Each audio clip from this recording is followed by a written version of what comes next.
We're going to begin tonight with a moment of silence for two parties. One, Arnold Lassard, who had volunteered for years at the planning office and was a great help to the city during his time there. He's recently passed away. And I think that we should also keep in our thoughts the victims of the Parkland, Florida shooting that occurred a week or so past.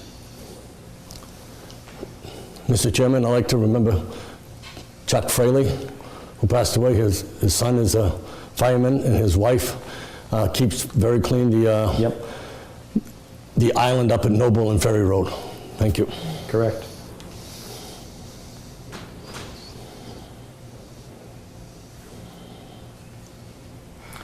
Thank you, Councilor. Please join me in the Pledge of Allegiance.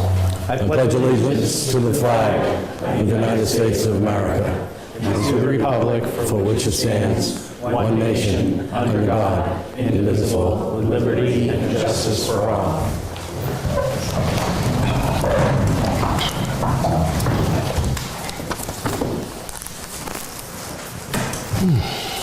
Let's have our call to order. Clerk, please read the roster. Happy to, Mr. President. Councilor Khan. Present. Councilor O'Brien. Here. Councilor Shan. Present. Councilor Tontar. Here. Councilor Vogel. Present. Councilor Zede. Present. Councilor Devlin is absent. Councilor Earls. Present. Councilor Agaman. Here. Councilor Junta. Present. Councilor Connell. Present. We have a quorum. 10 present, 1 absent. Are there any late file items? Other than the mayor's update, there are no late file items. No late file items, then. Is there public comment? Looks like there would be. It's like a couple.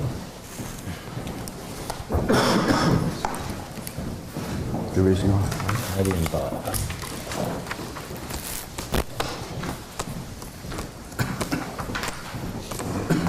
There was one, now there's none. Costa. All right, there was one, and now there are none. I'm just, Wow. well, that makes it easy. Then we'll move on to the mayor's comment, the mayor's update. Unfortunately, Mr. President, the mayor's been dealing with a few last week, and so there is no mayor's update tonight.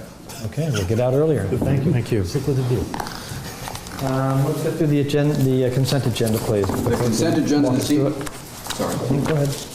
Consists this evening of the approval of the minutes for February 12, 2018. There are no transfers. There are 2 communications. First communication is communication number 14, FY 2018 mid-year report summary and supplemental information to go to Budget and Finance. Second communication, communication number 15, is a letter to the city regarding Newburyport charter amendments.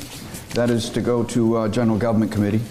There's 1 appointment, appointment number 8, Richard Traster, MD, 325 Merrimack Street, to the Disabilities Commission until March 31st, 2021.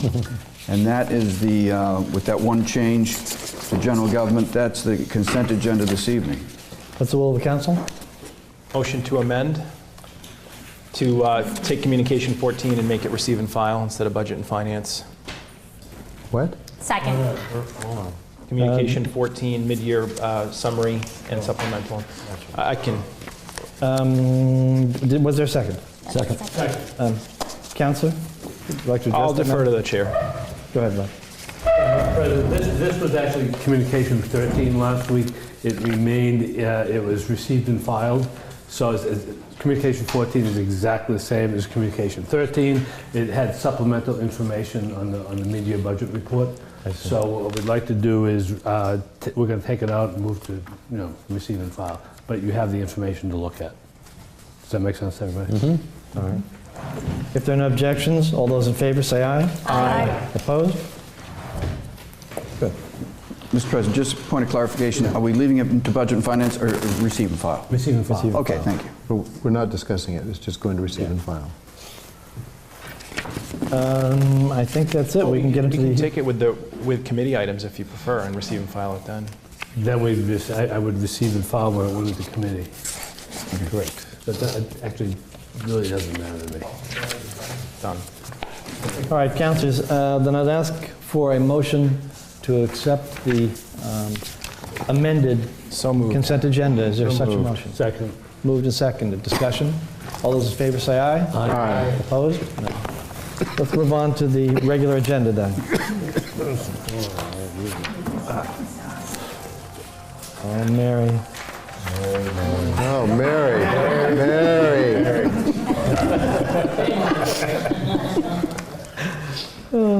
You're so popular, Mary, that's good. See? You ever been to a city council meeting before? Residents of Ward 4 do not have to observe that. Well, I'm not sure about that. Special exemption. Okay, Richard, please, let's start the regular agenda. The mayor's update is missing tonight, so we'll move right into Appointments. appointments.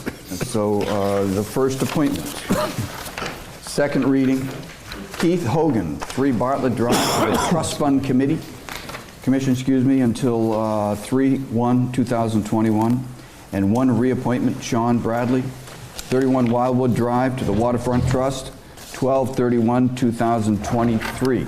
And those are the 2 appointments. What's the will of the council? Motion to approve. Second. Collectively? So moved. Collectively, was it? Yes, collectively. And second? Discussion? All those in favor, say aye. Aye. Roll call, Mr. President. I'm sorry, roll call for the second reading. Councilor Khan. Yes. Councilor O'Brien. Yes. Councilor Shan. Yes. Councilor Tontar. Yes. Councilor Vogel. Yes. Councilor Zede. Yes. Councilor Devlin. Yes. The record note is here. Councilor Earls. Yes. Councilor Agaman. Yes. Councilor Junta. Yes. Councilor Connell.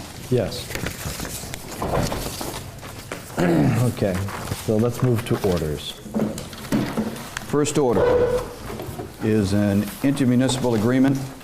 Reads as follows. The City of Newburyport approves the extension through June 30th, 2019 of the attached intermunicipal agreement between the town of West Newbury and the city for shared animal control services.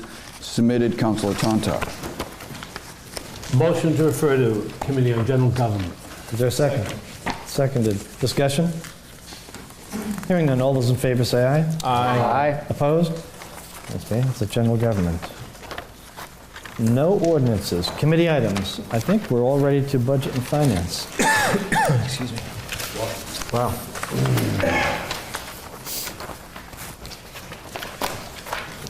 Motion to remove transfer 2. Second. Moved and transfer to, and seconded. Discussion?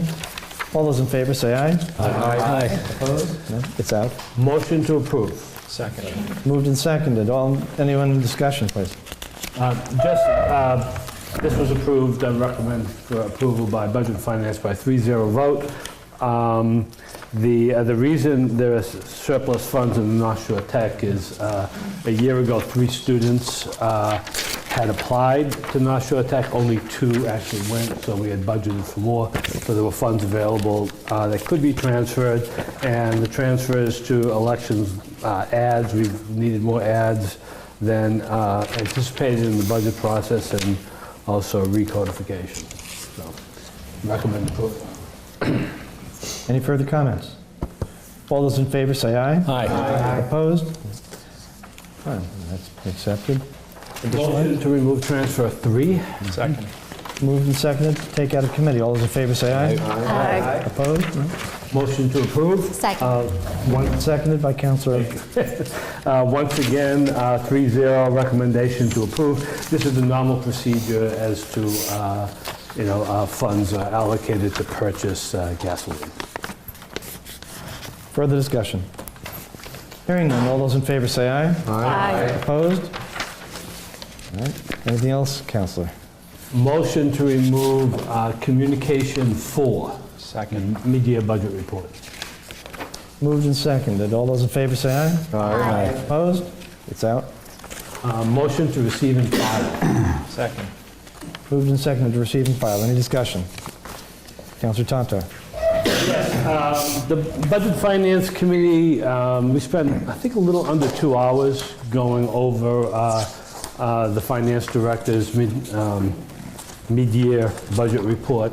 Mid-year budget report is sort of interesting. It gives us an opportunity to review last year's budget. What we look for in particular is to see if, in general, how we're doing on revenue expenditures, but to see if there are any line items that may require transfers. It also gives us a sense of what to anticipate in the next budget year, which would be fiscal year 19. So a very rough rule of thumb is that when you're halfway through the budget year, you should have spent approximately 50% of the allocated funds. And what we do is we flag where more has been spent, and we look to the finance director for an explanation as to why that's the case. And we get a number of them. For instance, and I'm not going to go through all of them, but the finance director did a wonderful job both in the supplemental mid-year report and the original one, articulating each one of those that you can see. For instance, Whittier Tech, we tend to pay that up front. Debt service is paid early in the fiscal year.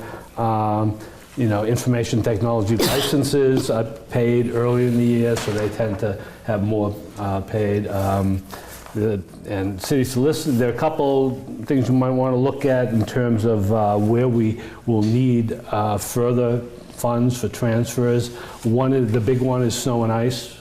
We're looking probably at least a $250,000 transfer, and we can just hope that things have warmed. This is the end of winter, I suspect, so we'll be all set going forward. Oh, good. Yeah, that's a declaration. The other one is fuel and oil. Probably require about a $50,000 transfer because gas prices have gone up. And that's something to watch for in fiscal year 19 budget. There are a couple things that I want to point out as a result of the federal tax law. I don't know if you recall, but in this federal tax year, what is this, 18, when you file your taxes, there's going to be a limit on income and property taxes that you can deduct. So some people came in and paid their property taxes early so that they could get the deduction. And that resulted in about, I think, Mr. Manny, about 4% over. So that doesn't really, that shows we've collected more money, but that's money that we would have gotten anyway by the end of the fiscal year. A couple things you want to note on the revenue side. Motor vehicle excise is down about 7.7% compared to what it was last year. There are a couple things that when you look at them, we're at the 9th year of the economic recovery, the longest recovery in American history at this point, and everyone who's going to buy a car has bought a car. Maybe they're getting around to that second time. So we have a drop there. You may recall that last year we were concerned because the meals tax revenue was down, and we were concerned that perhaps that was a result of raising the parking rate. At the end of the fiscal year, it ended up being actually an increase as to what we had anticipated, and this year it's up. So. Who knows? License and permits are down. Some of the local revenues. That fewer building permits are being pulled. That also might be an indication of where we are in the business cycle. I want you to note that in the finance director, Ethan, got further information on the Harbor Commission revenue. It was originally reported to be 14% less than last year. That's because of a bookkeeping change. Once corrected, I think they're down about 1.5% compared to last year. And local aid is down. It looks like a big number, 20%, but actually, the local aid is distributed by the Treasurer's Office. We don't control that. And they're down, but by the end of the fiscal year, we would fully anticipate the state giving us the local aid that they said they would give us. All right. So overall, I think if you look at the budget, I think it's the sense of the committee that we're in good shape for the most part. And no major problems. We asked for other information that you have in your packet. We got information on longevity pay, for instance, that you can examine. We got detailed information data on the Brown School expenses, and what you'll notice there is a large increase, a large amount for fuel in what I think is a pretty outdated furnace there. We also got information that's in your packet on free cash. Free cash, given what we have already transferred out for use, we're down to about 1.7 million.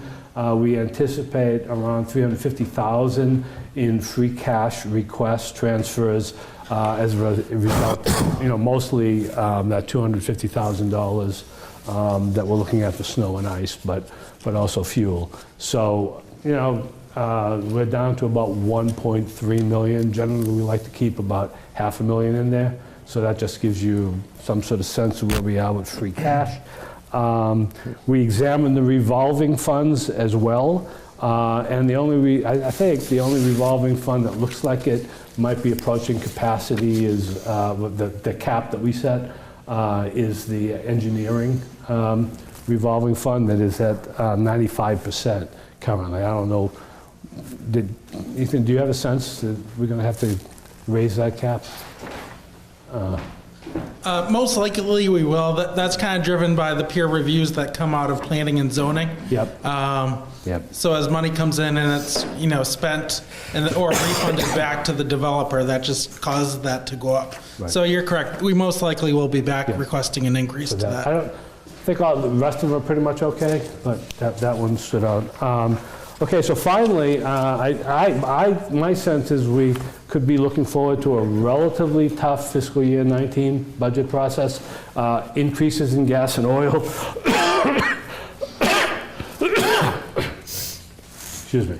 The House 1 budget, the governor's budget, is not increasing local aid to us very, very much, so that could change, but you might want to call our state rep and state senator. And then I think most of you are aware of the difficulties of the trash haul contract. China no longer accepting recyclables that aren't 99.5% pure. So we're looking at a fairly large increase there, perhaps. So it's going to be, I think, a little bit of a tough budget process. Thank you. Wow, thank you, Counselor. Anything else out of budget and finance? Counselor Tantar? Anything else out of budget and finance? No, don't we have to vote on that? Okay. Can we vote on Vote that? on that one. Yeah, okay, good point. So we have a motion on the floor to receive and file. Any further discussion? Thank you for the correction. All those in favor say aye. Aye. Opposed? Thank you. Now, is there anything else? Yeah, I'd like to remove communication 14. Second. That Is there a just came- second? Yeah. Is there a second? Second, but point of order, I thought we received and filed that with the consent agenda. Sorry. I had that set in my mind. So I think We we're are all done. we're ahead of the curve there. Go ahead, quickly. Quickly. We, at the request of the sponsor, we are not taking out 41A. We need to look at that a little more. And then also, we were intending to take out the Sharif table, but we're going to leave that in because I think that might be useful when we discuss 41. Yep. Okay, thank you. That's it. Okay, I'm done. thank you. General government. Nothing that I know of. Joint Ed. Councilor Some Chanta? reminders. Couple of quick reminders, Mr. President. Our next meeting is Monday, March 5th, 5:30 p.m. at the Senior Community Center. The things that we have on our agenda is a $6,000 transfer to a high school addition feasibility study, update on the high school roof project, learning about the school gymnasium use policies, and a discussion about the Brown School and the future of Newburyport Youth Services. There is also a budget hearing on the school budget that is scheduled tomorrow at 6:30 p.m. at the Senior Center. Thank you. Thank you, Councilor. License and permits has nothing in committee. Nothing to report. Neighborhood and city services. Nothing to report. Planning and Development. Councilor Ackerman? Nothing's coming out, but I just want to give an update on various things. So in the order on our agenda, Ordinance 17, the use variances, that's still in, the public hearing was closed on that. It's not coming out tonight. The mobility application, that's Communication 122 from last year, and skipping down one, Order 8, Mobility Grant of Location. My understanding is we're going to go into executive session on that after we're done tonight. Medical marijuana zoning map, that's ordinance number 1. We took testimony, had a joint meeting on February 21st last week, and we continued to March 21st. We have some questions that we need answered. Some of them are legal questions. We'll get that resolved before we come back to the full council. Ordinance 3 and Ordinance 4 go together. Those have to do with the comprehensive rezoning. Those are not coming out at this time and will probably sit at least until May. And then finally, Ordinance 8, that's the disposition of the G.W. Brown School. Just to remind everyone, we're having a committee meeting Wednesday night, the 28th at 7 o'clock upstairs in the auditorium. We'll have a note taker. I don't think we're going to have videotape, but you know, the idea is to take as much testimony as we can, and we'll go from there. Thank you. Thank you, Councilor. Public Safety. Nothing to report. Nothing to report. Public Utilities, I'm going to move to the end of the agenda because there's a possibility, a likelihood that we're going to go into executive session. We don't want people to linger around waiting for us to come out to address the rest of the agenda. So, Rules Committee. Motion to remove ordinance 10. Second. Moved and seconded. All those in favor say aye. Aye. Opposed? It's out. Motion to adopt. Second. The motion is to adopt, and if I may to the members, before we take discussion on this, I'm going to suggest a method for us to go through this, and that is that we go through each section, look for amendments that people would like to propose. If there are none, we'll go section by section by section by section that way, accumulating amendments if they're passed along the way, and then take a vote on this at the conclusion of that discussion as an amended proposal. Is that clear for everyone? Okay. There's my... Councilor Vogel. Yes, so the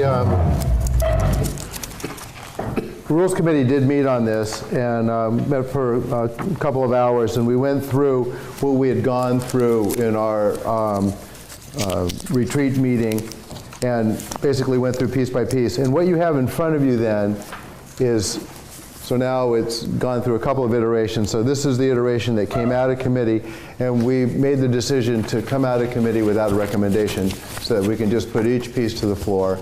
And as the president said, we'll just go through each piece, and if it's okay, fine, and if it's not, and you want to amend or you want to discuss, then we'll do that one piece at a time. So they came out without any recommendation. So we're going to start with the purpose. Are there any amendments or suggestions, items you'd like to discuss about the purpose? Seeing none. Organization Rule 1. No later than December 31st after each regular municipal election. So, anyone want to raise an issue on Rule 1?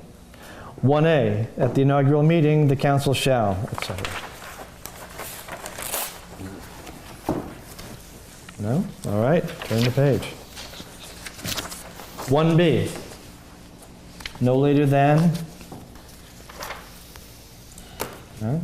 1C, no later than at its next meeting at the inaugural meeting, the council shall. 1D, in the second year. Let's move on to the next section, meetings. Rule 2, council meetings shall be held in the council chambers, etc. Nothing. 2A, except in the months of July and August. Councilor Zede? No? Councilor Earls? I knew you did. I'm not comfortable with the Rule 2A because we're eliminating basically by rule eliminating meetings during the summertime. There is business in front of us during the summer. We've asked for this job, so I'm not sure. If you can't make it because you're away, you can't make it. But just by rule to eliminate meetings, if we wanted to do it for some reason at the beginning of the year and make the calendar and suspend the rules to do that, that's fine. I don't like it as a rule that we eliminate meetings. You're proposing an amendment, Counselor? Strike the last sentence. Strike the last sentence, thank you. Thank you. Counselor Augerman. I actually don't have a position on this. I was just trying to match our practice. So our practice is that we usually meet 3 times in July and August instead of 4. So actually, it's not just in the rules. There's the next item that would be coming out of the Rules Committee is an amendment to our municipal code. And our code actually says we're supposed to meet, twice a month, and with no exceptions. Yep. So I just want to make sure whatever we decide tonight, we got to change the code too and make it match. But I don't have a position. I'm fine with meeting twice in July and twice in August.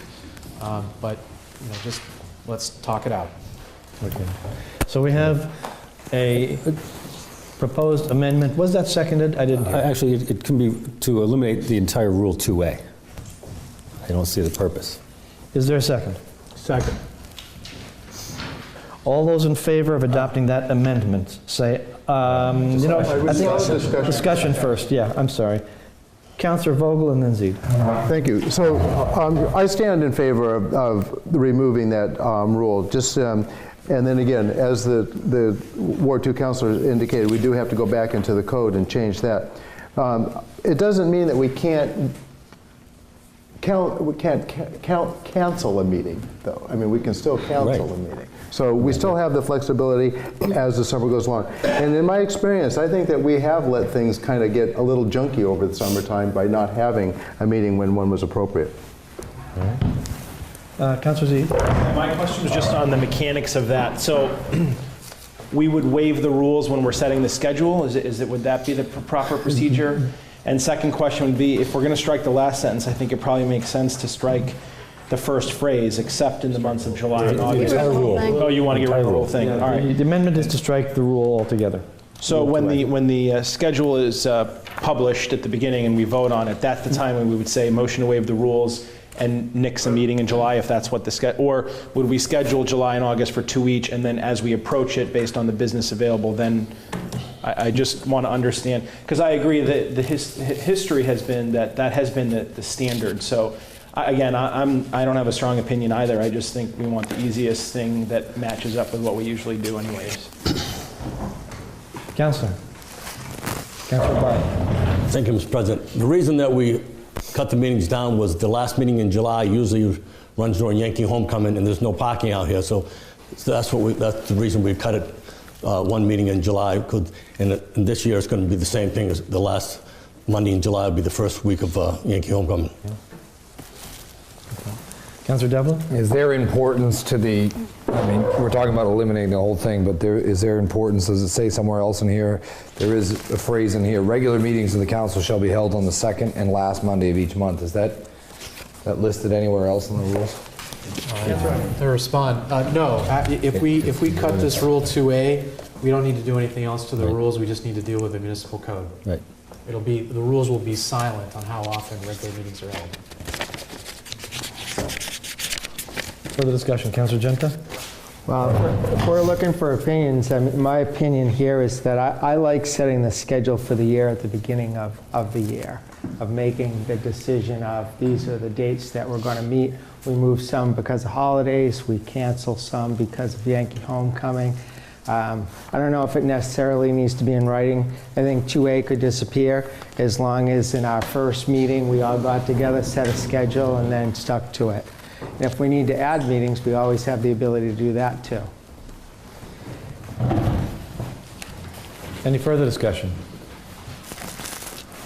Then all those in favor of adopting this amendment, and that was to delete Rule 2A altogether, say aye. Aye. Aye. Opposed? Okay. So that will be excised from Mr. President, could I? the rules. We've already set the Clerk things, has haven't something to chime in on. We've already actually set the calendar for this year, so we have a July 16th meeting in the middle of July and 2 in August, August 13th, August 27th.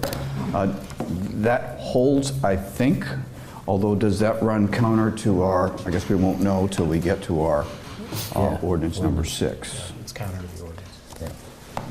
So I guess I just mentioned that, Mr. President. Yeah. And just a point of order, I think the clerk, I'm sure, will change the 2B to 2A. 2B to 2C 2A. to 2B. You're correct, I would. Yeah. Now that you've been mentioned. I'm sorry, when I left the room, did you vote on the motion, Mr. We President? did vote on it, and we voted to eliminate Rule 2A. Gone. Okay. So can you explain what you're saying, or should we then, Well, I'm saying we've already voted a calendar, and the calendar runs counter to what our rules say. So, I mean, The one... ordinance says, contrary to the ordinance. Yes, but we don't really know what the ordinance is going to say till we get there, right?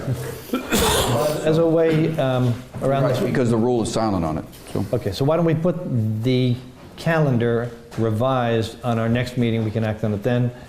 We'll have it in front of ourselves, and okay? Because sometimes there are conflicts that you can't see until you actually line it up with other things that are happening in the city, Yankee homecoming or religious holidays or something else that we might not think of at the moment. So if there's no objection, I would suggest that we move that issue, acknowledging the change in our rules, to our next meeting, and then we'll adopt a new calendar at that point. Okay. Any objection to that? Okay. Thank you. Counselor Rule 2B, which is about to become Rule 2A. Special meetings of the council shall be held at the call of the president or by any 6 or more members for any lawful purpose. Discussion?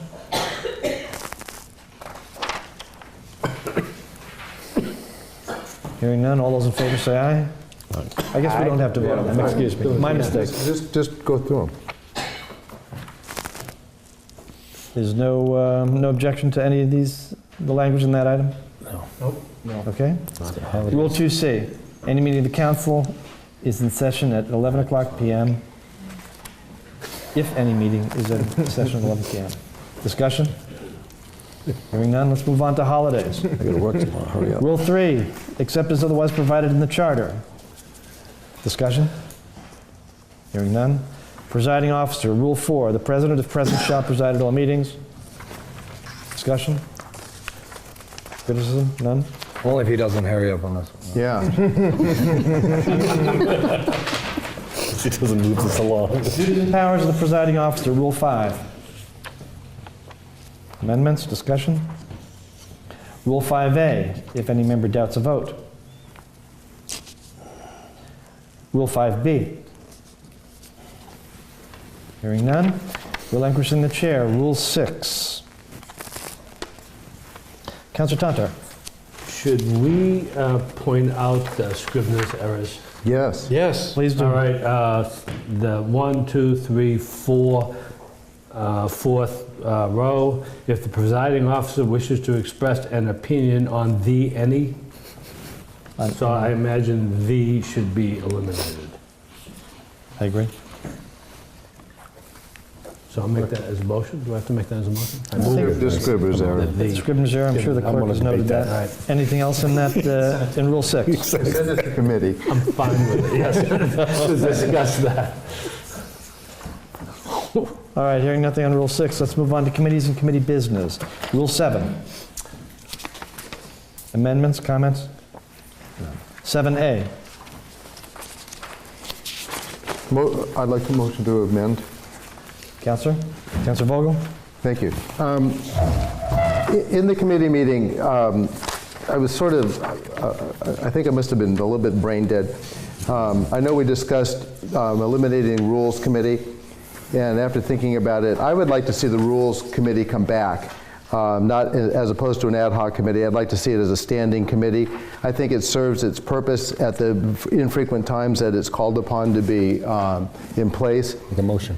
Yes, so a motion to amend to add the Rules Committee to 7A. Second. And seconded. Have discussion? Did we do 7 already?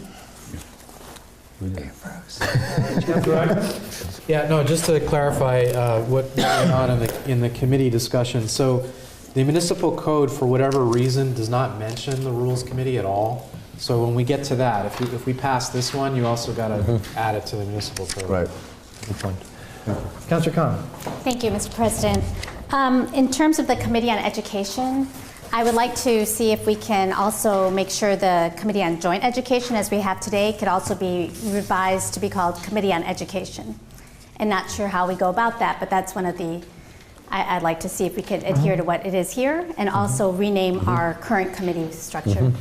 If you don't mind, can we hold that? It's a good point. I'd like to see if we can get some sort of guidance on the rules first, on the Committee on Rules. Councillor Seed. I just wanted to comment, I mean, it's been my experience that rules doesn't have too much business, but as you said, it can serve its purpose. I think my question's more about when you have that many committees, how you distribute the committee load across all the councilors. So I sat on 2 my first session, and now I'm on 3 committees. So when you have that extra committee and you put folks on it at the request of the president, I just wonder if it really doesn't meet that much and we're trying to kind of even out the work across all of us to work together, does that play a role in anything? So as opposed to just calling it, you know, my thought was that as we go through this and we finish these rules, that hopefully they'll be stable for some time, generally speaking. How true that will be, obviously only time will tell. So I don't have a problem with rules being a standing committee. It's just, and then we have to report on it every 2 weeks and say nothing to report. So it's a cumulative effect sort of thing. So I don't know if there's any thoughts on that. Any other discussion? Hearing none, all those in favor of amending Rule 7A to include a Committee on Rules, say aye. Aye. Aye. Aye. Opposed? No. Okay, I heard 9 ayes and 1 no. 1 no. 10 ayes. It would be 1 no. 10. Yeah. 10. Somebody didn't vote. So the motion passes? Motion and passes. Is adopted and be voted on banc with all the It rest. does have to go over to ordinances. We'll catch that. I'd like to come back to Councillor Khan's proposal. Is there a point of order? Go ahead. Just so the clerk knows what to put in, so in Rule 7A in the first line, it now will say there shall be 9 Yes. standing committees. And then the last bullet point will be Committee on Rules, because it comes last alphabetically. That's it. Wait, what? Thank you. Really? 7, 8, 9. That would actually fall under the category of Scribner's correction, if not an error. Can I do a Scribner's? Not really. Go ahead, Councillor Tantara, and then I want to come back to Councillor Khan. Second line, each 2 consisting of 3? Each consisting, eliminate the 2. Good point. Got that right? Okay, Councillor Khan had a suggestion. I'd like to entertain that now. Well, if I may.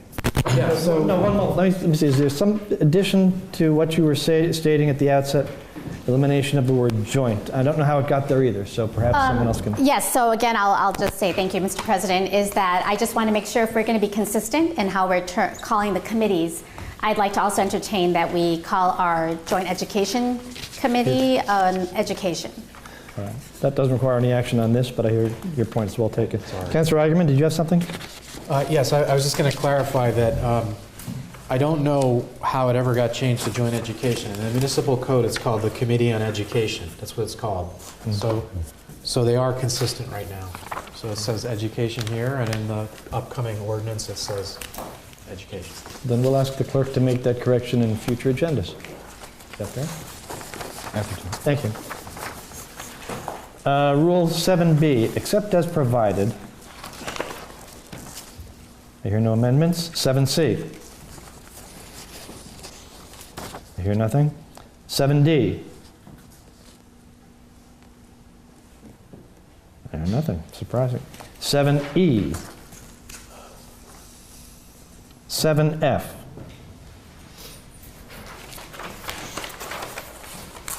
7G. Mr. Councillor Ackerman. Yeah, I just want to explain that the reason why this is highlighted, the phrase, in the event that, quote, either the committee has failed to meet and review a matter within the required 15 days under Rule 7D, or, and then it goes on, just so everyone knows, that was the recommendation. That's what we worked out in committee, because we didn't have any repercussion if a committee didn't abide by Rule 7D and never had a meeting. So we put it here, so it's the same remedy. If the committee never meets on it, or if the chair doesn't remove it, then two counselors can try to get it pulled out. That's all.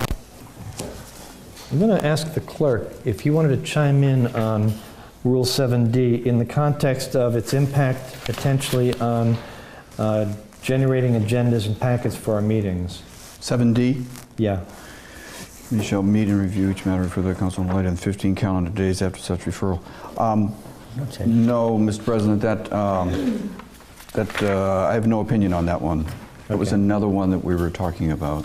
All right, I thought this might also affect it. It doesn't. But if I might just ask a question out loud to the floor on Rule 7G. So that really, if a matter's in committee and the committee fails to meet, or the chair fails to remove it, it still sits in committee. It doesn't kill it. No, unless it's, the only option is to remove it by petition of two counselors. Yeah. Yep. Thank you. Okay. Well, or the chair could eventually get around to remove it. Right. All right, so we are happy with 7G as drafted. 7H? Just a comment, Mr. President. Counselor? So 7H, the final sentence, any item that remains on the table at the end of the council's 2-year legislative term shall die and may not be carried on. So we carried a number of things over from our last session, and I don't know if we were, I can't remember if there was a conflicting comment with the charter that does allow things to be carried on. I personally, after having now experienced it once, I prefer to just clean the slate and start from scratch in January, and anything that wants to come in can be reintroduced. But in honesty, I mean, I carried things over too, but I just want to be sure that we're all in agreement that is actually what we're agreeing to here, that we're not going to carry anything on. That's what the final sentence says here, unless I misunderstood. It seems pretty clear. But you're missing the first sentence. Going to be carried forward. Councilor Tantar? Yeah, I think the previous sentence states, unless a majority of the full council votes at its last meeting to carry on. The last sentence refers to items on the table. Okay. So that's my reading of it as well. Councilor Khan? That's what I was going to say. Yeah, Thank you. just tabled items. Well, I'll jump in. Everyone did. So let me follow that. So is that what we want, or do we want to be able to carry items? I mean, that's the heart of the question. Councilor We want to Augerman? be able to have the ability to carry things over. Well, speaking for myself, yeah, no, I meant to make that distinction, and just to anticipate Counselor from Ward 4, there's a typo. I left out the word term in the last sentence, 2-year legislative term. Sorry about that. But yeah, so if we vote to, sometimes we just haven't worked everything out and we need to keep it going, and especially with the zoning ordinance, it can be cumbersome to have to re-advertise and satisfy the state requirements. So I would like to keep the first sentence the way it is. And then things on the table, that actually came up. We were discussing that at our last meeting in December. Remember that motions to the table, of course, are not debatable. So, I mean, that allows people to just say, you know what, we're sick of this. Motion to table, you stick it on the table and it dies. So I think this is a good compromise. Further comment? No amendments? Okay, let's move on. With the insertion of term, by the way, did the clerk catch that? I did. Yeah, good. But that might be categorized as a Scribner's correction. 7I. Councilor Augerman. Yeah, I just want to explain this. The mayor's office had a question about it. This is actually an existing rule. I think we adopted it in 2016. I can't quite remember. I still like it because, you know, it doesn't mean we have to sell property for the appraised value. So if we can write things down if there's some other public benefit we're getting out of the deal. But it seems like this is basic due diligence, and you know, I would argue any trustee would have to do it. And then we get to waive it too. So for example, say there's a sliver of property next to someone's driveway and it's not even worth appraising, we can waive the rule. We can just say, okay, it's be more expensive to get an appraisal. So 2/3 of us can say, forget it, we don't need an appraisal. So I'd like to vouch for that rule. Other comments? Hearing none, let's move on. 7J. Councilor Agaman again. Again, the mayor's open, so I just wanted to highlight this one too. This was a rule I think we put in at the end of our term last December, and the amount was actually lower. It was at $250,000, and my understanding is that the council had a rule like this years ago, and then for some reason it got dropped. I don't know. That's hearsay. I wasn't here. Again, I think it's probably just sort of a good assumption that there's a cooling off period when there's a big bond, and that we don't rush it through. And we can waive it. I mean, I'm not sure when we would waive it, but we could. So that was the rationale behind 7J. Further discussion? Okay, sufficiency of vote, Rule 8.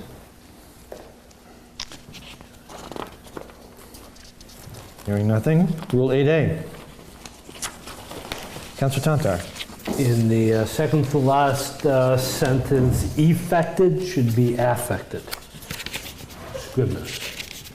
Affected. Thank you. Also, No. yeah, no, it's a verb. Which shall be affected by an order of full council. No. Put into effect by an order. I'm sorry. Well, you could do that. You can change the language. Let's hear some other opinions here. Anybody? E. Shall be put into effect. Yeah, I'd accept that. Thank you. Scrivener's correction. Manner of voting. A non-scrivener's correct. Oh, you have another. Councilor Well, Tantar. actually, no. Doesn't change, but okay. Yeah, this is the first time I think here that we've used the term measure. And consistent with the charter, measures include, without limitation, all transfers, expenditures, and acceptance of funds. But measures also include ordinances, orders. So basically, measures include everything. I believe. Councilor Agaman. Except for... Well, first, the language without limitation, yeah, that also, these are examples. It's not an exclusive list. That's what without limitation means. But also, there are a couple things that aren't measures. Mayoral appointments are not measures. And communications from the public are not measures. And that's spelled out elsewhere in the rules. Councilor Tantar, did you want to propose an amendment? I'm fine with the without limitation, understood that way. Any other comments on sufficiency of vote? Manner of voting, Rule 9.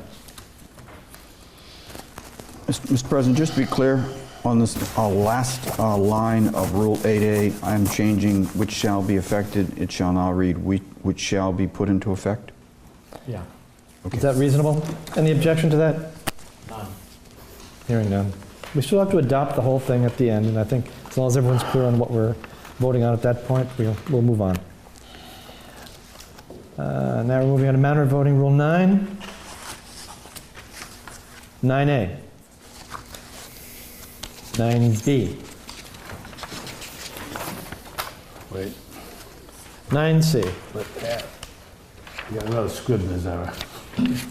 Councilor Tantar? Line 2, amendments to any motion to approve, not approve, or to refer back to committee, right? Where are you? Second sentence, second line. This is 9C? 9B, 9B, okay. or to refer back to committee.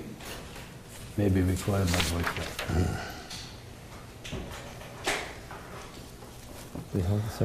vote. Be referred. Or to refer back to committee may be recorded by voice vote. Or to be referred back.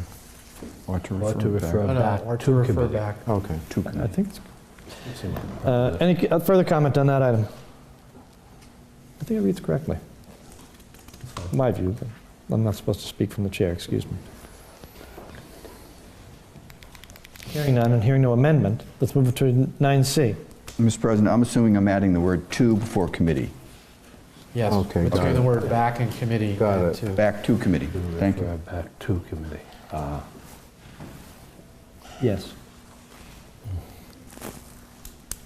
Any others in 9B? 9C. Councilor Khan. Yes, Mr. President, in the second to last sentence, to be consistent, are we saying 2-year legislative term as opposed to session? Is that what I heard? So strike session and put term. I accept that as an amendment. Is there a second? Second. All those in favor? Aye. Aye. Aye. Almost sounds unanimous. Opposed? Well, discussion. I'm sorry. Is there discussion? All those in favor say aye. Aye. Opposed? No. Thank you. It's always Clerk. good. The session is for 2 years, correct? Yes. Correct. And are we saying we're changing legislative session to legislative term? Yes. That's what I had heard earlier from a previous rule that we did, That was back to be consistent. at 7H. Okay. All right. Meaning 2-year term. Yes. So parallel construction legislative term shall be Okay. consistent between 7H and 9C. All right. 9D. 9E. Councilor Zede? Just a quick question. Is a motion to table the same as a motion to postpone indefinitely? Because I know with tabling, we've had this issue where then the next meeting we say, well, you've got to do something, it's on the table. Comes out. And then sometimes we don't want to do that, so we untable it, then we immediately table it, and we take 15 minutes to figure out how to do that. So are those, I'm not aware in Robert's rules that those are two different motions, so I don't know what postpone indefinitely means. I mean, at that point, probably ought to just, The clerk can shed some light on that. Actually, it looks like postpone to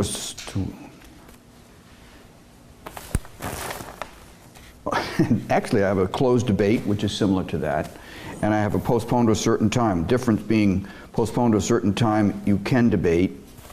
Closed debate, you cannot. Lay aside temporarily is the same thing as putting it on the table. That is non-debatable, so that's the difference. so it's not indefinitely, really. It's motion to postpone to a date certain. A table and postpone indefinitely strike me as the same Okay. under this chart. So, To be distinguished to a postpone to a certain time, which is different than postpone indefinitely. But postponing to a definitive time is debatable.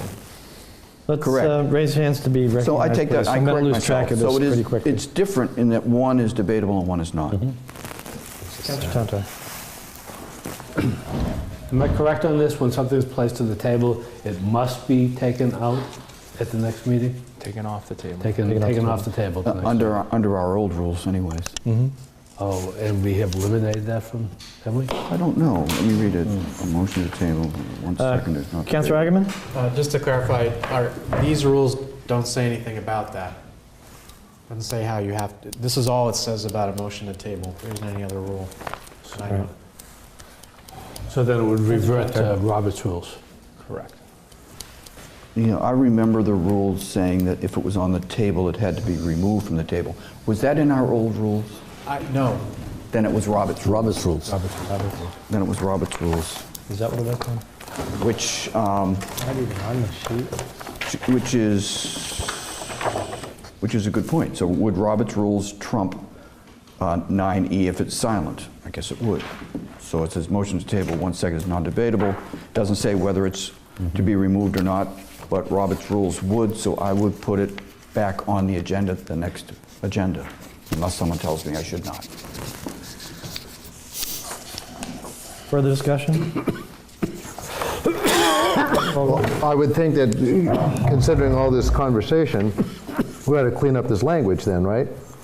So we don't need, so the words "or postpone indefinitely" are sort of redundant, right? We can just scratch those, is that?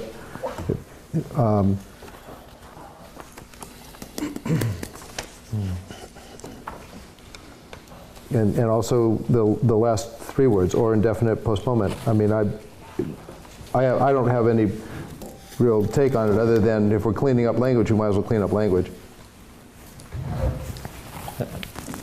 Second. Magenta? Just looking at Robert's Rules chart here, you could put, instead of postponing indefinitely, you could put postpone to a certain time. Yep. In case you didn't want to go the method of tabling and having it come back the next meeting, you could set a timetable of when it came back. That's debatable. Is that in the form of a motion, or are you just... Second. Well, is it or not? And if Well, I so, think then- there's more discussion that wants to be had, so. All right, so we have no motion on the floor, but we have some discussion. Councilor Eigenman? Yeah, I just wanted to clarify where this, so the rule, this is a holdover from our old rules. There's nothing really behind postpone indefinitely, I don't think. And I'm not an expert on Robert's Rules, so I leave it to you guys whether you want to get rid of the reference to it. But again, this rule is just about debating. That's all it says. So all it does is cover whether you can debate it or not. Otherwise, our default is always Robert's Rules. Don't need that. Right. I'm going to recognize the clerk, because he's getting exercise. I think just if we change it to postpone definitely, that adds further confusion. I think Robert's Rules is what we've always lived by. Motion to table is never debatable. Whether it's postponed definitely or indefinitely, no one frankly ever makes that motion. If we struck 9E, I think we'd fall back to Robert's Rules, and I know the clerk wouldn't be confused. Yeah, 9E doesn't even really. Just a thought. Further discussion. Councilor Vogel. Well, I mean, if it serves the body, do you want to, I mean, I'll make a motion, I'll make a motion to amend and just strike 9E if it's not doing any good, if we default to Robert's Rules. Is there a second? Second. Second. Discussion? Well, I think, again, I wasn't here when the council wrote this rule originally, but it's actually the last part of the rule that's helpful, because it says you can still ask clarifying points of information. I think that probably, people say, whoa, whoa, whoa, what's happening? What's happening? And you're allowed to ask. That's true. So I don't know that you really want to can the whole rule. I'll withdraw my amendment. Second withdrawn? I'll withdraw my second. Do we have an alternative? Yes, a motion to strike or postpone indefinitely, And indefinite and then postponement. or indefinite postponement at the end. Second. Okay, we're going to strike, according to this, or postpone indefinitely, or indefinite postponement at the end. Everyone understands what that is. Any discussion? Councilor Tantar. So just for clarity on my part, that does not mean that we cannot postpone indefinitely, because it's in Robert's Rules. And there's no explicit reference, you refer to Robert's Rules. Correct. Correct. As opposed to a tabling, which brings something out the next week. Okay, all those in favor of that amendment to Rule 9? Aye. Opposed? Thank you. Gaining the floor. Rule 10.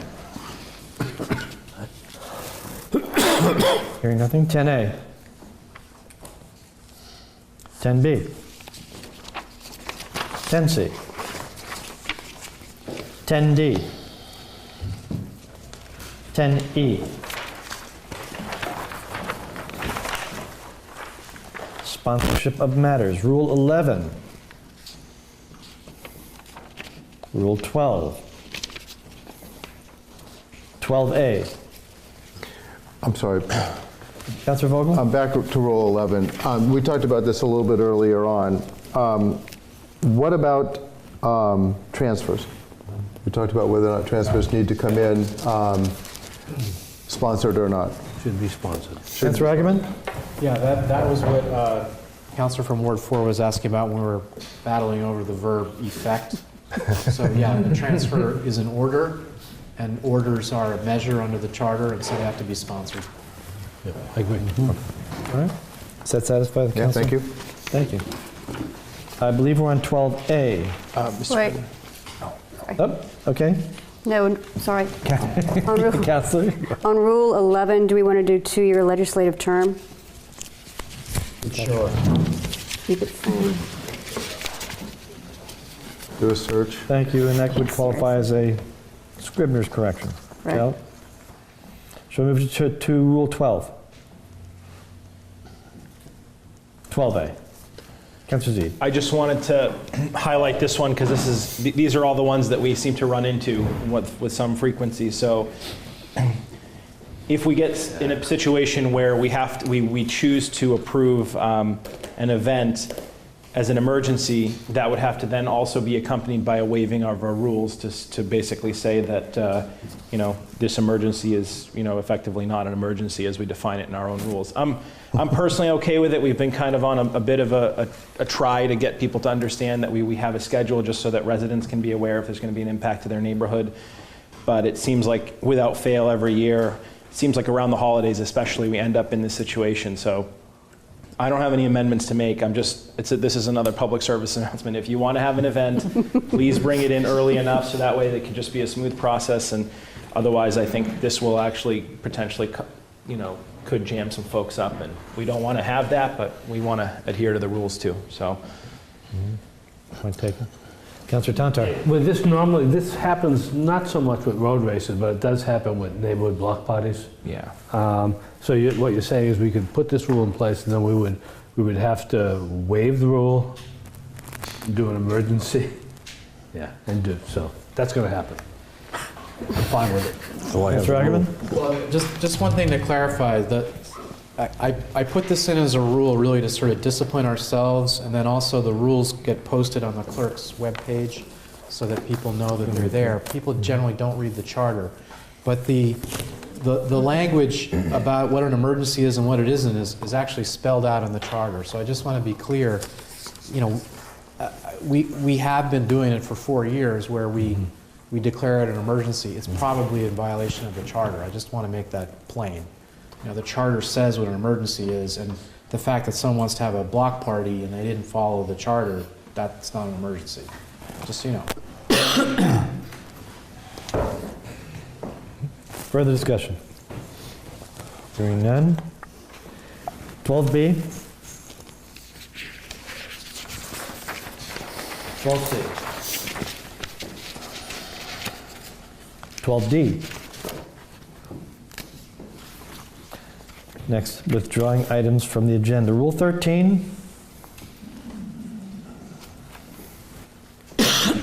Reconsideration. Rule 14. Duties of the clerk. Rule 15. Deadline for agenda items. Rule 16. Councilor Z. So I have an amendment I'd like to put forth to this rule, and it basically is this sentence that says, begins with pursuant to this rule, committee chairs. So I propose we make that sentence, pursuant to this rule, committee chairs shall submit to the clerk the text of any measures they intend to remove from committee and put into possession of the full council. That's a bit of just a Scrivener's correction. Here's the last sentence that's a change. In the event that the measure is an ordinance, then the text must be submitted in the same form it exited committee in. So let me explain why. With ordinances in particular, particularly those that are several pages long, the challenge is when something goes into the packet and it's been amended in committee, and then we get to the floor on Monday and everybody's looking at an old version, I find it very difficult, particularly with zoning amendments that can be 6 or 7 pages long, to have it on my desk to try and parse what the changes were. So that's the positive of this. I think it'd be a positive move so that residents can understand what it is that we're actually expected to start our deliberation from. But here's the downside. Because the packet deadline is Tuesday of the week before, it effectively means you really can't have a committee meeting that week and still expect to bring it out. Now, I personally am okay with that because I think it's worth the cost of the time to be able to have, and I only want to do it for ordinances because I realize that some committees meet like the night of council and it's okay because the type of business is fine. But when it's an ordinance, a new law, or something big and it's a several page long thing, I would find it very valuable to have like this is a great example. The rules are in the packet as they came out of committee, which is perfect. If we were still going on the first draft, this meeting, it would be 7 hours long, and that would be frustrating. So that isn't a formal amendment I'd like to make. I do have the language here, and I'm open to friendly amendments if it's not clear, but that's the intent and the reason. I don't believe I accepted a second. That was in the form of a motion. Yes, correct? please, motion to amend. Is there a second? So, Is there a second? Second. Second, thank you. Further discussion, Councillor Vogel. I'm sorry, Counselor, I wasn't quite sure exactly how you amended, but there was a conversation with the clerk with regard to this as well. Because matter of fact is, this didn't make it to 4 p.m. on Tuesday. Our meeting was that evening. So in discussion prior with the clerk and with the president, I said, hey, to your point, this would be nuts to bring this out without all of this cleaned up. So the clerk has indicated that it's okay with him that we have to get committee items to him because they're not necessarily new items. We can get committee items to him by Wednesday by Wednesday. So yes, we're in agreement, but I'm not sure what you were attempting to amend. Councillor Zede? So I also spoke with the clerk, and I'm open to that. I just didn't want to confuse things by having two deadlines. That's where I landed today when I wrote this, how I actually wanted to verbalize it. The clerk did express some willingness to give us, say, until 4 o'clock on Wednesday. My comment was, well, that basically buys you one more night. You can have a meeting on Tuesday effectively. Is that worth it to have two different deadlines? I know how busy it is and how difficult it is to get committee meetings. So if folks feel that would help, I'm more than happy to kind of massage this a little bit to just basically say that I think it would make sense to almost maybe clarify it in its own rule so it's not in the 4 p.m. Maybe we make like 16A or something like that, or whatever the next one is. Or the 16A. I'd like to hear- So I'm amenable to that. I just need to work out I need to make the words work. I'd like to hear from the clerk because it does affect the flow of the workflow in the clerk's office and becomes an administrative nightmare if we back things up too far into the week before they distribute the packets to the members so they can read them. Thanks. And, by the way, well, go ahead. I'll let Thanks, the Mr. President. I don't wish to confuse matters either. However, practically speaking, if we had committee items on Wednesday at 4 p.m. and everything else Tuesday at 4 p.m., it does make the flow much easier, not only for the reason that some committee meetings are held on Tuesday, but more importantly, practically speaking, committee items, remember the short history is they were never in the packet, then they became in the packet when Councilor Cronin sponsored that order about 8 years ago. And it's ended up being a good order, but we waive it as much as we enforce it. And if we had, and as a practical matter, it is a convenience to leave it until Wednesday at 4 because it's less confusing. I don't mind, we don't mind contacting chairs of the committees, and it happens. It happens. What's confusing is if they're left out and then they're not in the packet and then we're making copies and putting it on everybody's desk and just because it didn't come in before 4 p.m. on Tuesday.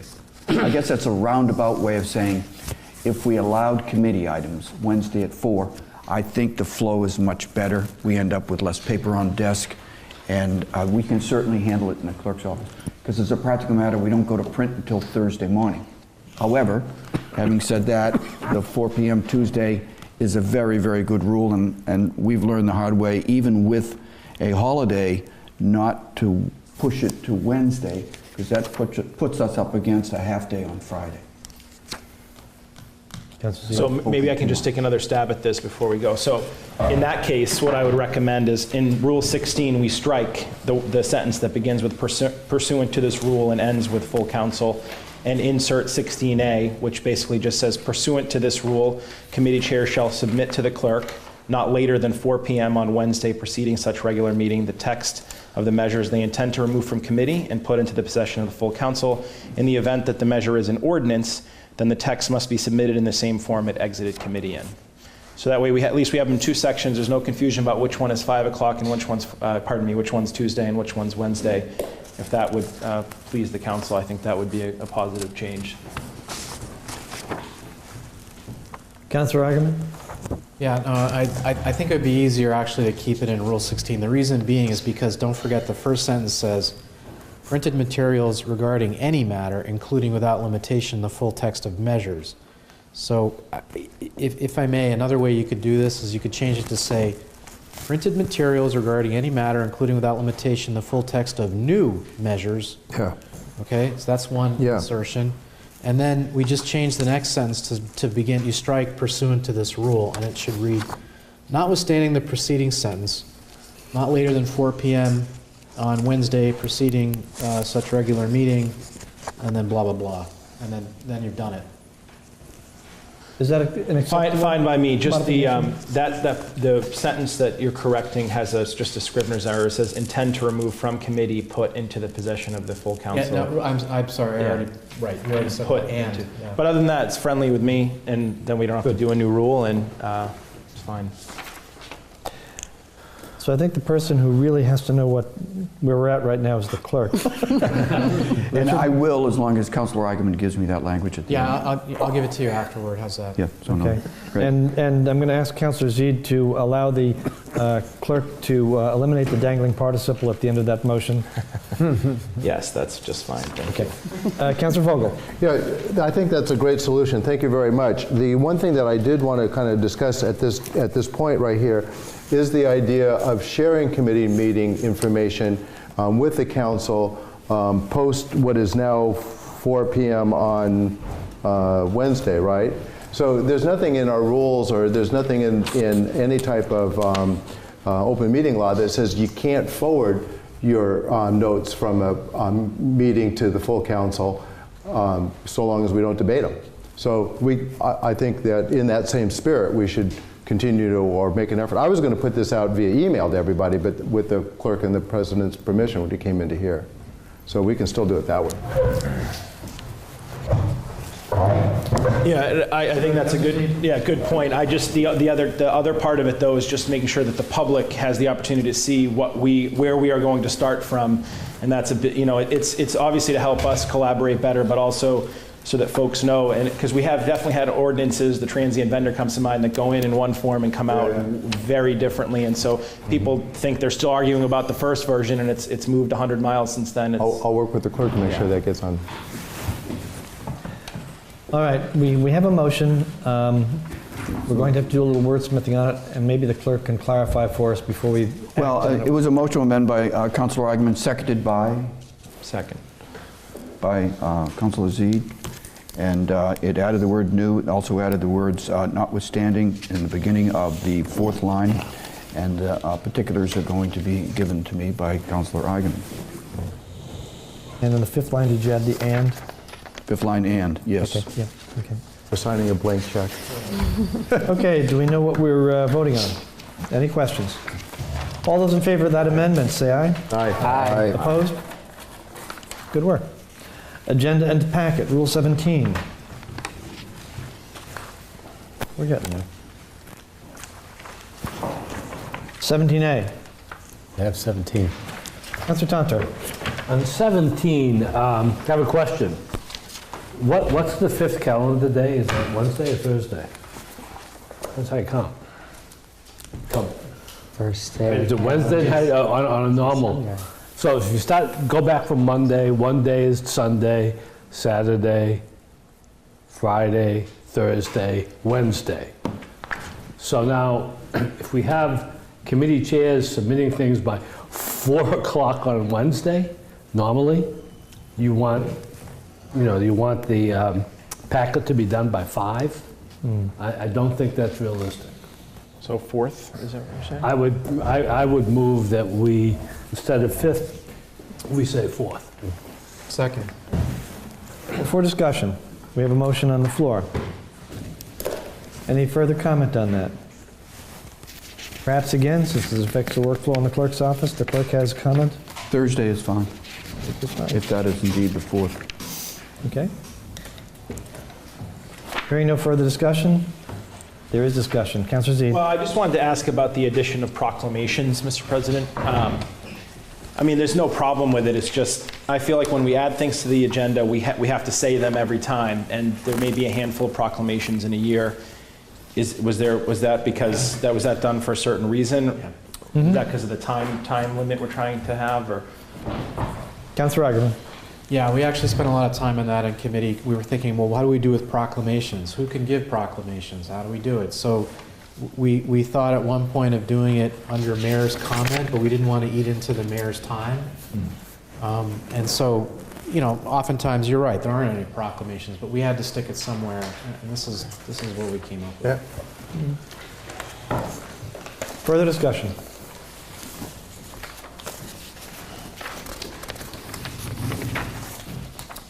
Mr. Clerk. Mr. President, was that a motion to change it to the 4th? Yes. And that was seconded? Yes, we haven't acted on that yet. This is still part of Rule 17. Thank you. Further discussion on Rule 17. Councilor Devlin, is your hand up? Oh, no. All those in favor of the amendment as it stands, all say aye. Aye. Aye. Opposed? Thank you. I better make a note on this. 4. Rule 17A. Councilor Vogel. Just for comment, in the committee meeting, I had a difficulty with the words non-controversial until it was explained to me that non-controversial doesn't necessarily mean controversial. Thank you. Move on to public comment. Rule 18. Councilor Zede. Oh, sorry, 18A, sorry. 18? 18A, Councilor Zede. So my question's about number 4. This was one that I was talking about trying to avoid considering the mayor's report a late file. 24 hours before is basically Sunday. So I'm personally, can only speak for myself, but I'm okay getting the mayor's update in the morning on Monday, sometime like before 10 a.m., 11 a.m., just so there's time to read it during the day. And I don't know if that would be easier, but I think it's kind of not a useful expenditure of our time to have a motion to waive the rules every single 2 weeks to accept the mayor's update. We know she's giving us the update so that it's as up to date as it can be. That's why we get it on Monday. So I don't know if there's an interest in, instead of asking for it 24 hours before, in which case, you know, Paul will have to be in the office on Sunday at you know, whatever time writing it, that we might just accept it by, say, 11 a.m. on the day of the council meeting. That's my 2 cents anyway. I think it'd be easier on both sides. Okay. Councilor Agaman? Yeah, just a little context. I didn't remember, but when I started, actually, it did come in over the weekend. So actually, that's how it used to be. So just so you don't think we made it up. But I don't feel strongly about it either. I think really what the discussion was more focused on this rule is, you know, making sure that it's not duplicative, that if the mayor has 5 minutes to tell us stuff, that she doesn't have to read her report verbatim. So, you know, because, for example, things can happen in between Sunday and Monday at 7:30. So she can use the 5 minutes, I'm sorry, the office of the mayor can use the 5 minutes to cover things that weren't covered in the written report. I'm just giving you where our discussion was because, you know, not everyone was there. But, you know, if you want to make it to, you know, and before the gavel goes down, I don't really have a problem with it. Councilor Zede, and then I'm going to ask Mr. O'Brien. No, I'm fine with the intent of the entire section. So let me just make an amendment so we can move it along here. So instead of not later than 24 hours before delivering the mayor's comment, not later than 11 a.m. of the day of the council meeting. Second. Would be fine with me if it's amenable to everybody else. That way there's time to read it and get your questions together if you have some, but it's not hopefully onerous on the mayor's I'd like side. to hear comment from the mayor's assistant. Mr. O'Brien? I really don't want to speak for the mayor in regards to this. A lot of times, she puts this together during Monday, during the day. It would be a discussion that I would like to have with her to see if this is amenable. And also I'd like to know is, you know, just requiring the mayor to submit a mayor's update. May submit. May submit. No, Doesn't say shall. If she doesn't. Further comment, Councilor Agaman? Yeah, just on the point of the mayor speaking to the council. So the new charter says that the mayor has the right to attend any meeting. But if we're going to recognize a speaker, we have to have a rule on it. And rather than have the office of the mayor speak through public comment, we've carved out a special time as a courtesy. Whoop. But so it's not, it's really up to the office of the mayor if they want to use that rule, but the mayor is not compelled to appear, but if the mayor is going to appear, there have to be rules of that appearance, and that does not violate the charter.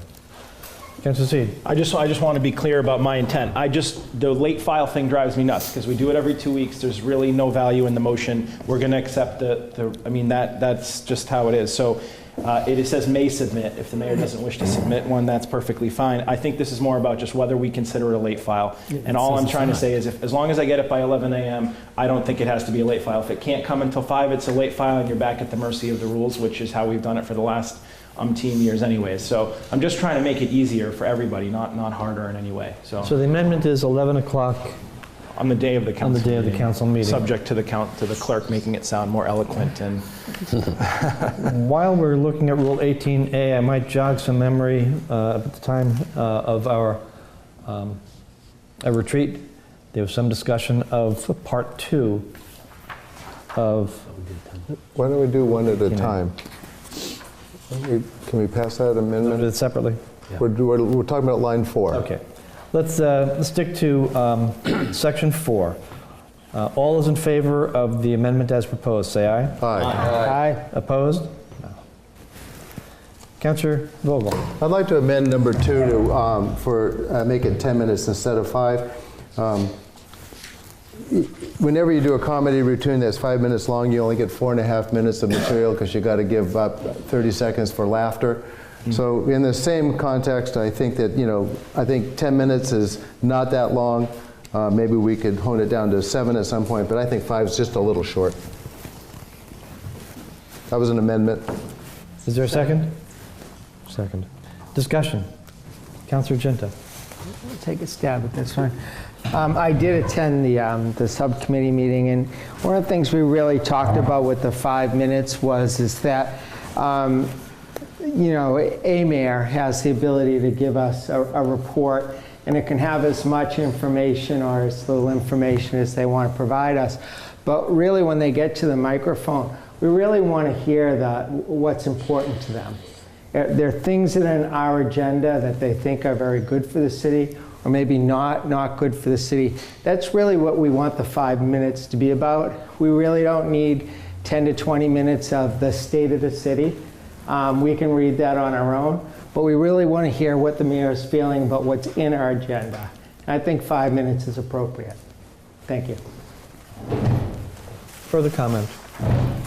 Discussion. Councilor Agaman? Yeah, I don't want to get in an awkward situation where we have to waive the rules every time because the mayor's at 6 minutes. I think the counselor from Ward 5 is picking up on our discussion from last week, which again, I said it before, if you're going to have a written report, we can read the written report. It can be posted on the website. I think the office of the mayor should direct people to the website and say, hey, my full report is there. Please read it. And then, but I think in the spirit of compromise, why don't we just set this at 7 minutes and try it out? No, I'm serious. Let's do 7 minutes. Sounds about, let's see how it works out. We can always amend this later, but I don't think 10 is going to pass. I just want to move on. I'll take that. That's an acceptable amendment. I'll accept that. To your amendment. Yes. Does everyone understand what we're voting on? Just a second. Is there a second for 7 minutes? Second? Well, I accept that. I think I'll accept it. Okay, thank you. But has any mayor ever spoken for less than 10 minutes? Occasionally. It's a rhetorical question. All those in favor say aye. Aye. Aye. Opposed? No. One no. It'll be 7 minutes. Presentations, Rule 19.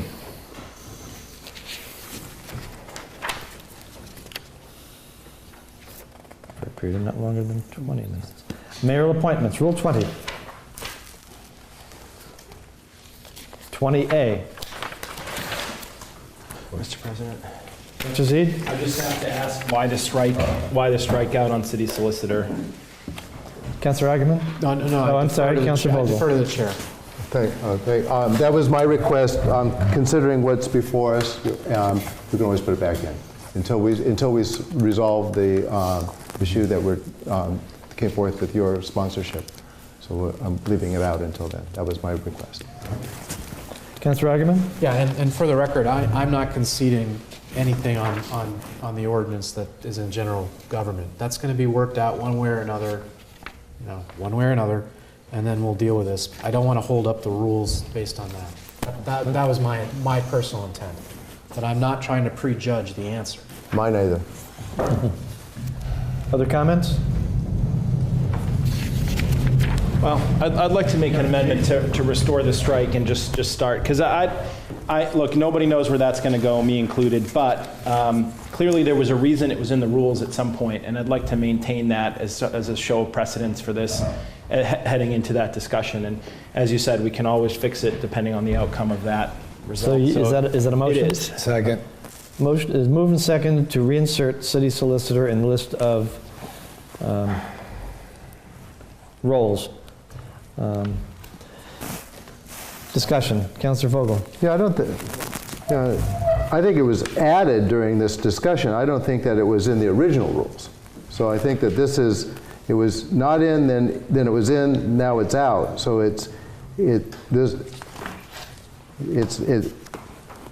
you're not restoring it, you're restoring it back to sort of one iteration earlier, not back to the original rules that we had. Further discussion. Does anybody know that? That's correct. That's okay. Yeah, they're right here. All right, I'll withdraw my motion. Withdraw the second. Thank you. Motion has been withdrawn. Any further discussion of 20A? Move on. Mid-year budget review, 21. Rule 21. Electronic communications devices. Rule 22. You want to put a Mary rule in here? The mayoral exemption. The mayoral alumni exemption. Excuse me. Rule 22A. 22B. Parliamentary practice, Rule 23. Recusal, Rule 24. Councilor Zede. So I just want to stress that, so in the event of a recusal, you need to leave the room. I mean, that's something we these are some of the sticking ones that I've remarked over time. So it says if you're recusing, you shall leave the room. The last sentence is a little bit tough for me, notwithstanding the foregoing, the recuse may, if permitted under applicable law, which as we learned from our retreat is about as clear as mud, may remain in the room solely if he or she wishes to give testimony on the matter. So if you're not going to stay to give testimony, you leave the room. Is that everybody? Correct. Everybody's reading. Okay. Yep. And I think clearly best practice on the advice of counsel was To leave. Yeah, I agree. Over here. Chair. Councilor Vogel. Right. So, and having numerous discussions with the Ethics Committee or the state, it is perfectly acceptable to recuse yourself and then go to the back of the room, just FYI. And speak as a citizen as opposed to a city councilor, as uncomfortable and as awkward as it may be. But as we come to issues down the road a piece, we're going to be facing that. Yeah. But I understand the need to leave the room under normal circumstances. Councilor Agaman? One quick thing, so just to comfort everyone, we did discuss this in depth at the committee meeting, and this was the balance we wanted to strike. You know, we felt that if you're going to recuse yourself and not testify on something, you need to leave the room because it can intimidate other members. Mm-hmm. But we have to have an exception under the First Amendment, essentially, if someone wants to testify on his own behalf. So this is how we did it. So I think this is the best we're going to get. Councilor Z. I mean, my only response is typically just as a matter of practicality. Once you're in the middle of a discussion, public comment is over. So I'm just not sure practically how do you speak as a resident if you're recused. So you're in the middle of a council meeting, public comment's closed. How does it? Or maybe this would apply during committee, I suppose. You could argue. It says. Yeah, it's subcommittee. Yep. Council or a committee shall lead. Okay. Yeah. Thank you. I get the balance. Believe me, I'm not arguing about that. Just. Further discussion. Rule 24A. 24B. Amending the rules, Rule 25. Suspending the rules, Rule 26.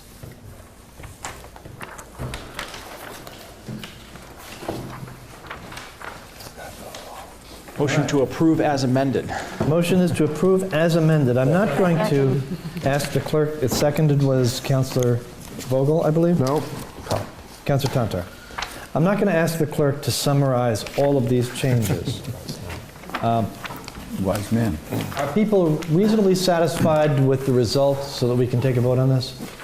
Yes. Yes. And let's acknowledge that the clerk's going to do his best to summarize all of these. We can take another crack at it if we've missed something, if we didn't think of it, or his notes are insufficient to give him the guidance he needs. Mr. President, what I'll do, assuming this passes, is we'll make the changes in the next day or two, and then we'll post the rule. There'll be the rules. I don't think the order needs to be, I have to think out loud for a minute whether the order needs to be signed by the mayor or not. Isn't there an exception on our own rules? Isn't there? Almost every order needs to be signed by the mayor, or the mayor could veto it. These are our rules. These are our rules. Right, but it's an order. So, but I think there's an exception. I think there's an exception. I have to look that up. And in any event, notwithstanding that, I will make all the corrections and send it out to everybody. All right. They're your rules. You should know them. You should see them. And if there's anything that I have missed by way of, say, Scrivener error, let me know. All right. Oh, we will. Is that acceptable to the members? Yes. Good.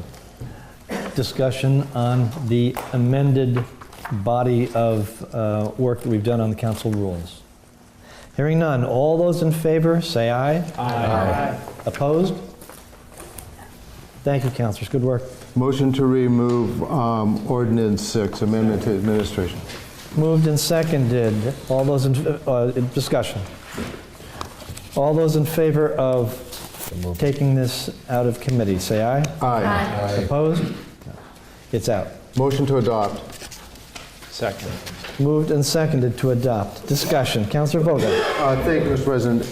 I think that what we need to do now, and with the help of the councilor from Ward 2 and the clerk, is apply all those changes back over to this. I know that you've got it down pat, and I would appreciate that help as well. So again, this came out of committee without recommendation to do the same thing as we had just done with the rules. Okay, then I'll recognize Councilor Eigenman. Yeah. You want to get started on this? Yeah, so a motion to amend section 2-28 and section 2-31. Second. Okay, so if I may. Okay, so Go ahead. 2-28, this is the July-August issue. Yes. So I would suggest keeping the existing language and striking all the new language that was put in, referring to July and August. But I think we need to come up with new language for the last phrase, except when adjournment is ordered by the city council. And I think adjournment, I think is ambiguous. I don't like that word. Yeah. So I would say except when otherwise ordered by the city council. I don't know how else to do it. That's my proposal. You don't have to second it yet. If someone's got a better one, that's fine. 2-31, there shall be 9 standing committees, not 8. And so at the end of that sentence, you strike after the last semicolon the word and and insert before the period a new semicolon and the word and then insert committee on rules. Thank you. And that's what I, that's enough for now. Let's work on that.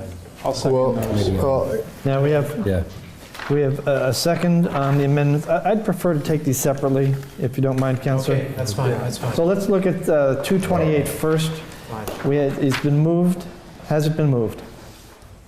Yes. Counselor Eigenman, did you move these amendments? I'll bifurcate them. So I move to amend section 2-28 so it now reads, regular meetings of the City Council shall be held on the second and last Monday of each month, comma, except when otherwise ordered by the City Council, period. Second.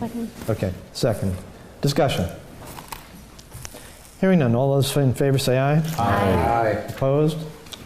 Thank you, Counselor. Let's move to 2-31. Okay, my motion on this one is a motion to amend so that it reads, there shall be 9 standing committees of the City Council, then there's a colon, then you skip to the end of the list, and instead of ending with Committee on Public Utilities, it will end and Committee on Rules.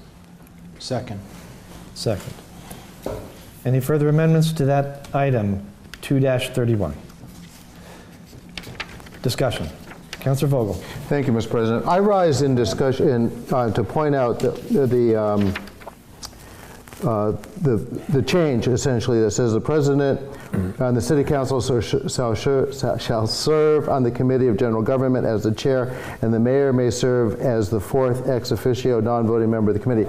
This first struck me where it seemed, I don't know, I didn't particularly care for it, for lack of any other further discussion. But as I began to think about it, this makes a lot of sense.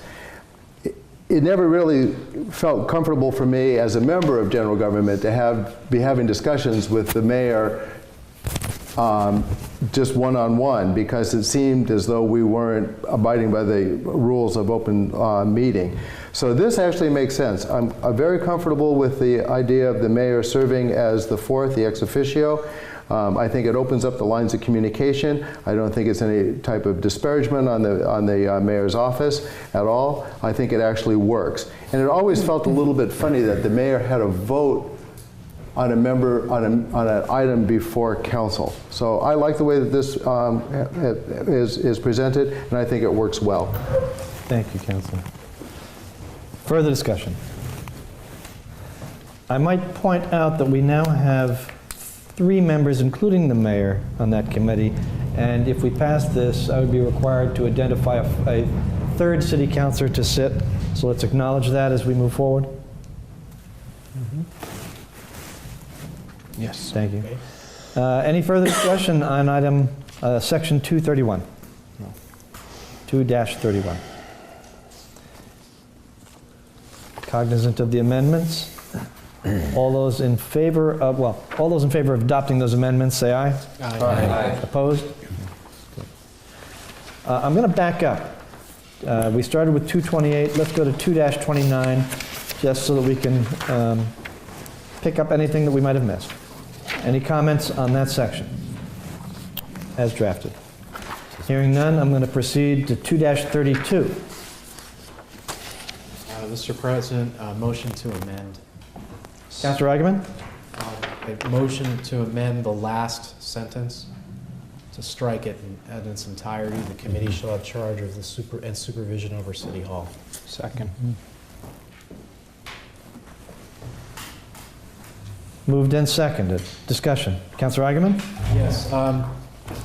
In discussions with the mayor's office, this makes sense because it makes sense not to have the committee run or supervise City Hall. In practice, what really happens, my understanding is the mayor's office administers it. They actually have a line item in our general budget, I believe. So we've essentially given custody to the mayor. The only wrinkle at all is, of course, the city clerk works for us and is directed by the general government. And so when we schedule meetings in City Hall, we don't check with the mayor's office, we check with the clerk. But I think this would solve it. So again, to be clear, what this what the change would do is result in general government's charge being supervision of city properties where the custody has not already been assigned to a department. So general government would not be in charge of, say, DPS's sewage treatment plant, because it's already been assigned to the sewer department. So that would be Public Utilities Committee. And then there are various municipal departments that are kind of a catch-all, and the general government would have supervision over city clerk, city solicitor, and yes, I realize we have to deal with that later, registrar of voters, information technology, and human resources. And that's it. That's the only catch-all. So for example, earlier tonight, we referred an intermunicipal agreement order for animal control to general government. If we make this amendment, that would change. It would actually be public safety. It would go to public safety, because public safety is going to get animal control just like they have health and harbor and police. Mr. Clerk. Just one comment, if I could. Historically, the chamber has always been accepted from the general rule of City Hall, because it's the council's chamber, if you will, and including, obviously, the clerk's office. In that case, Mr. President, I would amend my motion, if I can get a second, to read, so the last sentence reads, "The committee shall have charge and supervision over city council chambers." Second. So that's an amendment to your previous amendment. Yeah. And the clerk's office? We already And the have clerk's that. office? Already have it under city clerk. We already have city clerk in there. Okay. Okay. Further discussion? Hearing none, all those in favor of that amendment, say aye. Aye. Opposed? Good job. Section 2-33, responsibilities of committees on public safety. Committee on Public Safety. Discussion? Nothing? 2-34. Hearing nothing? 2-35. 2-36. 2-37. Yeah. Councilor Augerman. Just a point of clarification. This came up in committee. First of all, I had omitted 2-37 erroneously. I didn't do that on purpose, so I had to put the whole thing in. The other was proper use of school properties. For example, the school committee, of course, if they're doing an educational purpose, that's all on them, and we don't really have anything to say about it. But as you heard from the chair of the Education Committee, they're going to be having a hearing on use of gymnasiums for non-educational purposes. So that's why that change was put in there. All right. I don't know why the numbering is as it is, but... That's the existing numbering, Mr. President. Because in our municipal code, there is a 2-38. So instead of changing all the numbering, I just kept it as it was. Gotcha. 2-37.1. 2-37.2. Councilor Zede. I'm just going to ask if somebody's going to make a motion to add 237.3, responsibilities of the Rules Committee. I assume we need to have something, give them a charge of some kind, so that we finish the job, basically. So I can do that. Motion to amend to add section 2-37.3 to read. It will be entitled Responsibilities of the Committee on Rules. And the text would be as follows. The Committee on Rules shall be concerned with the rules of the City Council. Perfect. that is a second right here. And it's been seconded. All those in favor of adopting that amendment, say aye. Aye. Opposed? Thank you. Motion to approve the entire thing as amended. Let's just make sure for the public, if anybody is out there following, section 2-39, 2-41, 2-42, and 2-43 are to be deleted. And now a motion would be appropriate. Second on that motion. The motion was from Councilor Zede, seconded by Councilor Vogel. All those in favor of adopting these changes to ordinance as amended, say aye. Aye. Opposed? May I have a point of order? Councilor Vogel. Thank you. I would just like to express my gratitude and the effort by the councilor from Ward 2 and the members who attended the committee meeting.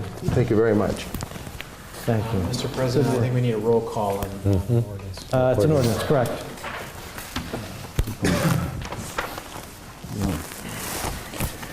Councilor Khan, Yes. Councilor O'Brien, Councilor Shan, Yes. Councilor Tontar, Councilor Vogel, Yes. Councilor Zede, Yes. Councilor Devlin, Yes. Councilor Earls, Yes. Councilor Agaman, Councilor Junta, Yes. Councilor Connell. Yes. We still have a committee report to attend to. So we accept a committee report from the Council on Public Utilities. Yes, Mr. President. So the Public Utilities Committee, as folks know, has the application relating to small cell sites. We have to take something out of committee, I think, before we discuss it. It's a report. We can give a report. Give the report on it, and then you're going to bring this out then, and then we'll act on it. Okay, so we have this petition before us, and I'd like to make a motion to go into executive session to discuss legal strategies relating to this order.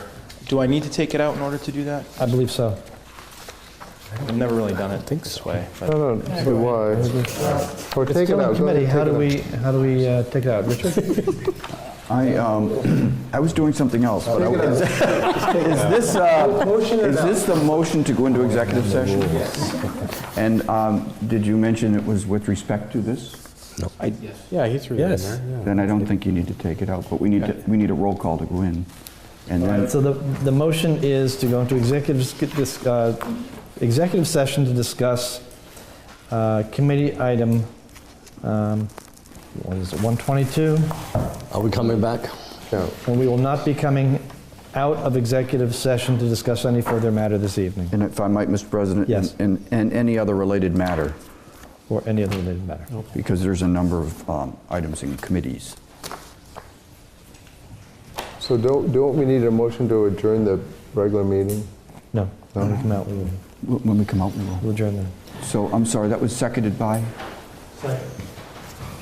Councilor Zede? Would you like a roll call, Mr. President? Yes, please. It's a roll call to go into executive session for the purposes as stated. Councilor Khan, Yes. Councilor O'Brien, Yes. Councilor Shan, Yes. Councilor Tontar, Councilor Vogel, Yes. Councilor Zede, Yes. Councilor Devlin, No. Councilor Earls, Yes. Councilor Agaman, Yes. Councilor Junta, Yes. Councilor Connell. Yes. We're in executive session. Executive session.